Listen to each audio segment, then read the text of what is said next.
कुठे होतीस अगं मंजू तू? सगळे काळजीत होतो ना ग आम्ही. अगं ठीक आहे मी.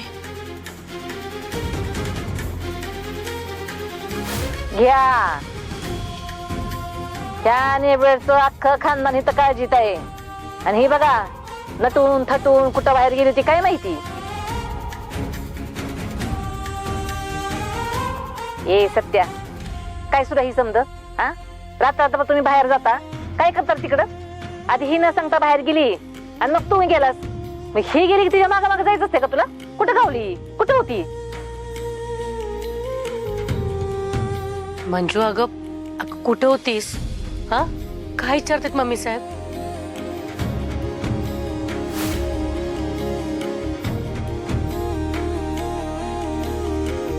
ए सत्या आता तू काय मम्मीला बोलायला बायकोची परमिशन घेणार आहेस का. मम्मी म्हणजे आता तुला मान्य आहे मंजू वहिनी सत्यदादाची बायको आहेत ते. मग अशी चिडली कशाला माझ्यावर. मी वहिनी म्हणल्यावर त्यांना बोल की. ए द्या तू बोलू नका आणि माझ्या पण अजिबात बोलायचं नाही. चालला की मम्मीच्या शब्दाला पकडायला.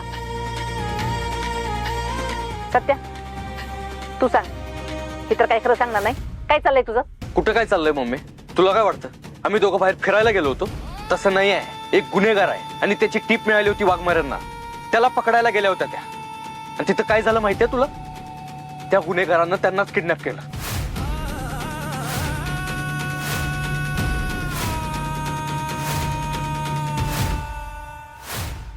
त्याचा ठाव ठिकाणं शोधत मी त्यांना वाचून आणलं इथं. आणि तू विचारतेस काय झालं. मंजू अगं कोण होता तो. त्याने तुला काय केलं तर नाही ना ग. तू तू ठीक आहेस ना मंजू. मी ठीक आहे आता आई. ठीक आहे मी.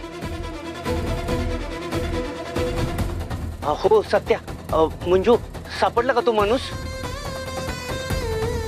बया आजकाल पोलिसांना पण किडनॅप करतात होय गुंड. काहीतरीच. ए सत्या हिला किडनॅप केलं होतं ना. मग तू कशाला गेला होता तिकडं. अरे 3 स्टार वाली पोलीस आहे ही. तिचं ती बघल की काय करायचंय ती. तुझा जीव धोक्यात घालायची काय गरज होती. हे बघ सत्या आता तुझा आणि हिचा काही संबंध राहिलेला नाही. हे विसरू नका तू.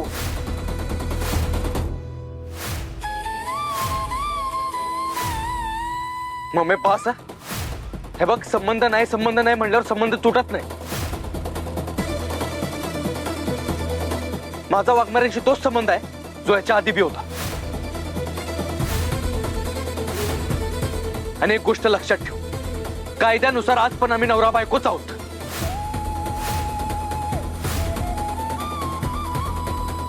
काय म्हणलास तू. बायको म्हणतोस तिला अजून बी तू. अरे तुला तिला बायको म्हणशील पण ही तुला तिचा नवरा म्हणते का. पण आमच्या समोर जायचं हिला विचार.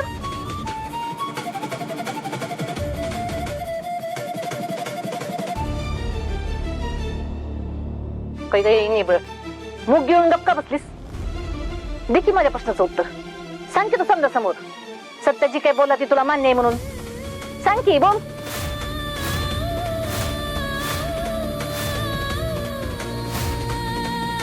मंजू अगं मम्मी साहेब काय विचारतायत.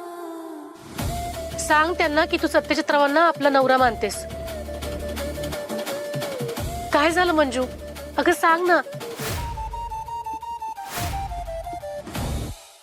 एवढा कसला विचार करतेस नवरे म्हणून सांगायला.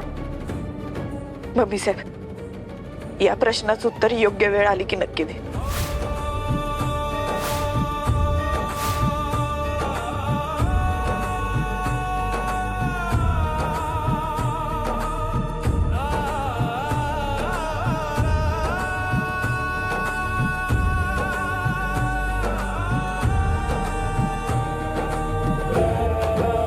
ऐकलं ना.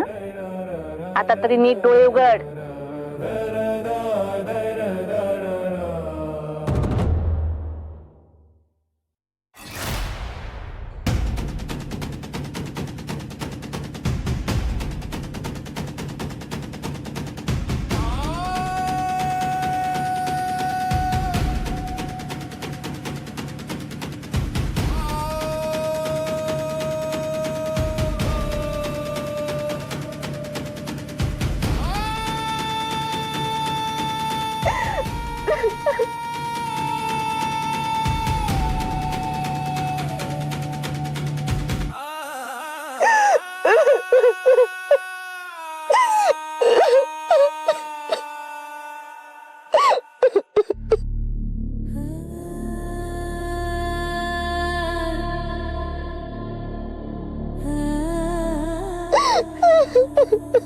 मंजू,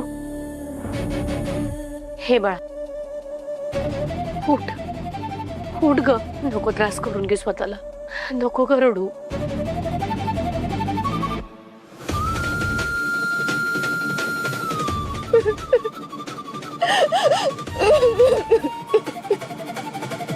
नको ग त्रास करून घेऊ मंजू. नको रडू. उठ उठ बघ. राहू दे ताई, रडू देत तिला. आयुष्यभर अशीच रडत बसू देत. आंबे, काय बोलतेस तू? मग काय चुकीचं बोलते मी? दिदे, तू सत्यादाजींना जेवढा त्रास देतेस ना, तेवढाच त्रास तुला पण होणार आहे. अगं, पोलीस अधिकारी आहेस ना तू. तू तुझी मतं ठामपणे मांडू शकत नाहीस, स्पष्ट बोलू शकत नाहीस. अगं, काय वेडे पण आहे दिदे. आणि आता तू जे काही वागलीस ना, त्यानं सत्यदाजींचा अपमान झाला.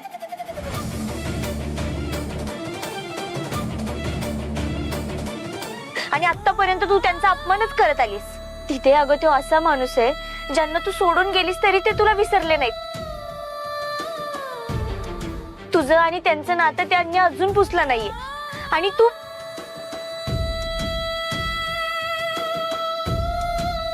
मी जे केले ते बरोबर केले.